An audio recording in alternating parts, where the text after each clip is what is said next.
সর্বদা নেশাদার দ্রব্য পানকারী জান্নাতে যাবেন।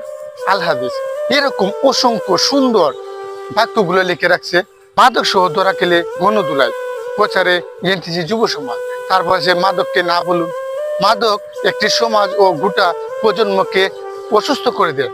নেশামুক্ত জীবন চাই, নিকোটিন মুক্ত বাতাস চাই, এরকম অসংখ্য বাক্য লিখে রাখছে। মাদককে না বলুন, সুন্দর সমাজ গড়ে তুলুন।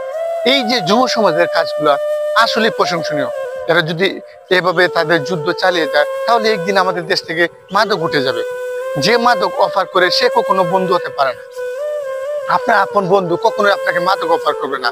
মাদক আমাদের যুব সমাজ ধ্বংস করে। মাদককে না বলুন, শিক্ষাই জাতির মেরুদণ্ড। মাদক কোনো ফ্যাশন নয়, ভয়াবহ পরিণতির পথ। মাদক মুক্ত জাতি গঠন, এগিয়ে আসুন সবাই।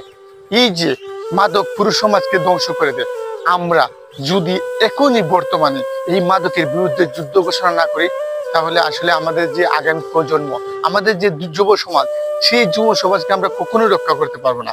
আমাদের উচিত আমরা প্রত্যেকের নৈতিকতার জায়গা থেকে সামাজিকভাবে যারা নাকি মাদককে এই দেশে এনেছে, মাদক যারা বিক্রি করে, যারা মাদক শিশুদের হাতে, কৈশোরদের হাতে, যুবকদের হাতে তুলে দিয়ে এদেশের যুব সমাজকে নষ্ট করে দিতে চায়, তাদের বিরুদ্ধে যুদ্ধ ঘোষণা করুন। মাদককে না বলুন, রক্তদানে এগিয়ে আসুন এবং মাদককে বর্জন করুন, সুস্থ জীবন গড়ে তুলুন। কলম ধরি, মাদক মুক্ত সমাজ গড়ি।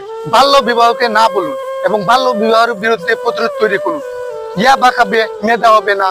এই সমাজে কোনোদিন ভালো মানুষ জন্মাবে না। যেখানে বাজে আড্ডা নিষেধ, সেখানে বাজে আড্ডা করতে পারবে না। এই মাদক থেকে বিরত থাকুন এবং সুন্দর একটি সমাজ গঠন করুন। ইভটিজিং এর বিরুদ্ধে রুখে দাঁড়ান। এই সমস্ত অনেক বাক্য, শিক্ষণীয় বাক্য, এই সমাজের জন্য উপকারী বাক্যগুলো লেখা আছে। আমরা সবাই যারা এখানে আসবো কিংবা যেখানে যাই, পার্কে যাই, বিভিন্ন জায়গায় যাই, আমরা এগুলো মেনে চলবো।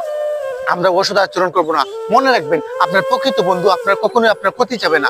আপনার প্রকৃত বন্ধু আপনার ভালো চাবে। আর যারা আপনার প্রকৃত বন্ধু সে কখনো আপনাকে মাদক অফার করবে না। যারা আপনাকে মাদক অফার করবে সে আপনার চিরশত্রু। শুধু আপনার শত্রু নয়, এদেশের শত্রু, জাতির শত্রু, সবার শত্রু।